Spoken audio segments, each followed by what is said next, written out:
A week ago, your small colonial town was alive and well. All of a sudden, you and everyone you know wakes up to fever, chills, dizziness, and an oncoming rash all over your body.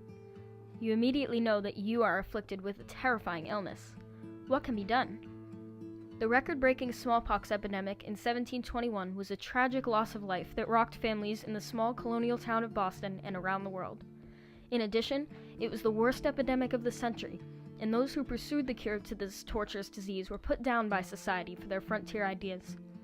On the other hand, the event was a triumph that brought light to modern medicine, increased free press and information available to the public, and sparked the vaccination regulations implemented in many institutions today.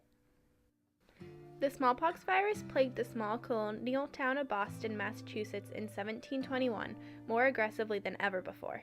The small, fragile population of Puritans sought to get away from the corrupt British government, but they could not escape the looming threat of smallpox. Smallpox was first spread to humans by contact with wild animals. People transferred the bacteria to others when they ejected saliva, where the bacteria could begin its journey in the body. The symptoms of smallpox did not normally appear until 2 weeks after an infection.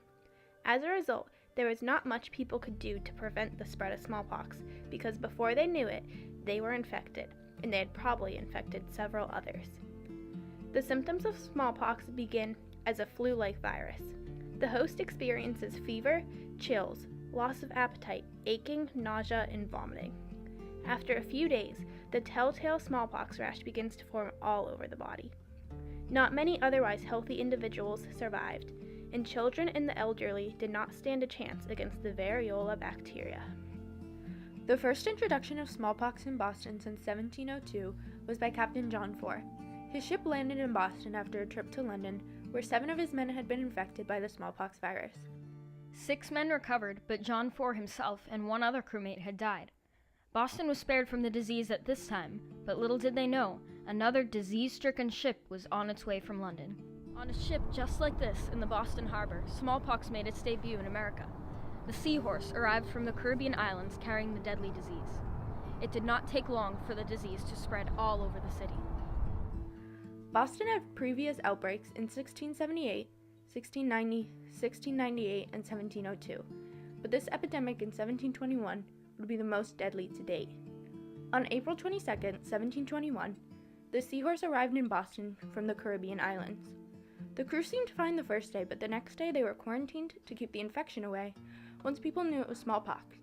When people discovered this, 1,000 fled, and out of those who did not, 5,980 were infected, and 844 died.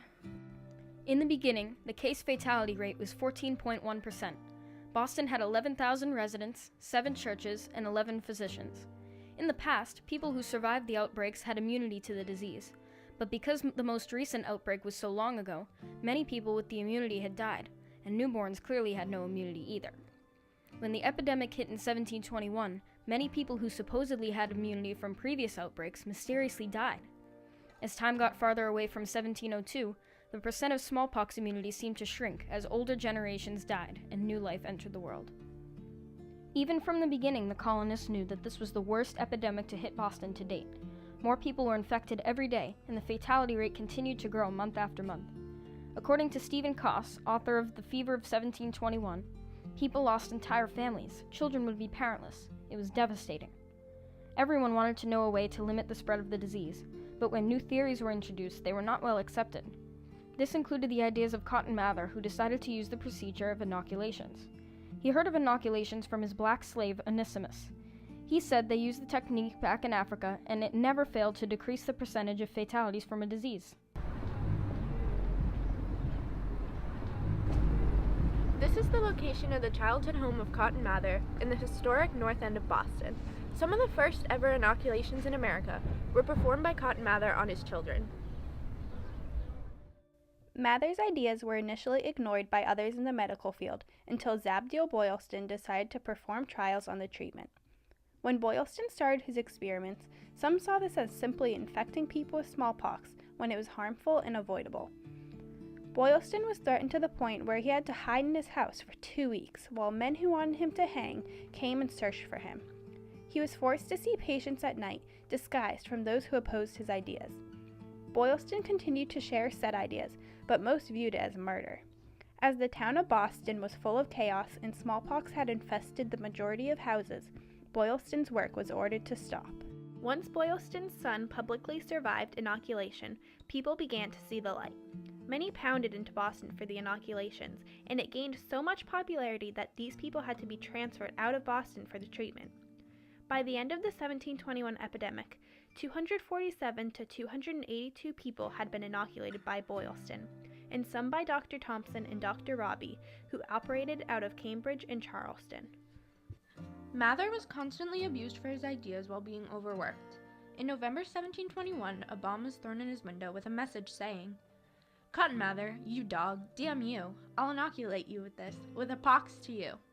Luckily, the bomb did not detonate, and Mather was able to continue his work. At the head of the anti-inoculation movement was Dr. William Douglas, who focused on the lack of trials and evidence to support inoculation actually working.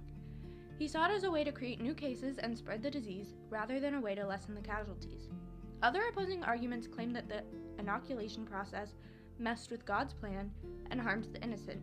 At this time, it was clear why inoculation was seen as unethical, seeing as it was dangerous and unresearched.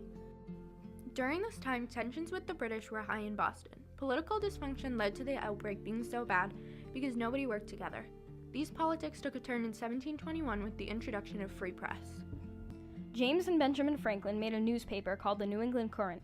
These men saw the debate over inoculation as a reason to launch free press in the colonies because it was a popular topic. The newspaper tended to follow the popular opinion of inoculation, which meant that they criticized the process. Ben Franklin wrote under the name of Silence Dogood in the New England Courant, where he created racy and funny content. This led to great popularity, and the paper was able to reach a wide audience. The newspaper was published without proper permission from royal authorities, yet it was able to set back Mather and Boylston's work greatly. In Boston, Ben Franklin observed Boylston's experiment, and only years later would he advocate for inoculation. The introduction of free press to the colonies allowed for all people to spread their views on inoculation. Public opposition to inoculation in the press set back the experiments and use of inoculation initially. However, Boylston was also able to use the press to share the process and results of inoculation with others. Inoculation trials in Boston during the epidemic showed hopeful results. Before inoculations, the fatality rate of naturally occurring smallpox was 14.8% out of 4,917 cases. Out of 287 people who were inoculated, only 2% died. Many people began to be inoculated, and Cotton Mather performed 248 himself. The only problem was that inoculations were expensive, and those who could not afford them would most likely die from contracting smallpox. In future epidemics, inoculation became an accepted procedure, and it was practiced in hospitals that were chartered by the governor. Here in the Boston Common is one of the many monuments of American General George Washington. He was well known for his brilliant battle strategies, but he is also praised for inoculating his entire army against smallpox. An English scientist named Edward Jenner had observed Cotton Mather's studies of inoculation. He was impressed that many people were not contracting smallpox after being inoculated. However, he knew that some were still getting the disease.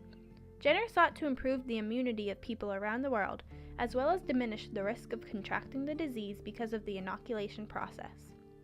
In 1796, Jenner examined cowpox, a similar, less deadly form of variola in milkmaids. Women working on cattle farms would contract a small virus and would soon recover with minimal scarring on the hands and fingers. Jenner inferred that since both smallpox and cowpox came from the same bacteria, injecting people with cowpox may be a better way to immunize patients. He turned out to be correct. Cowpox not only gave people longer, more reliable immunity, it yielded a much better mortality rate than injecting actual smallpox bacteria into the recipient. The success of Jenner's experiment reached international fame as his vaccinations, named after the Latin word for cow, became accessible to almost all parts of the world. Although vaccinations have saved countless lives in the years since the Boston smallpox epidemic, debate over their legitimacy has not subsided. A recent anti-vaccination movement has even prompted lawmakers to step in. We want to make sure that parents have good, accurate, scientific information about the benefits of vaccines, and so that they will hopefully make sure that their children get all their recommended vaccinations. The small colonial town of Boston, Massachusetts was the beginning of everything the world would know about vaccinations, and therefore changed the course of history as it is known today.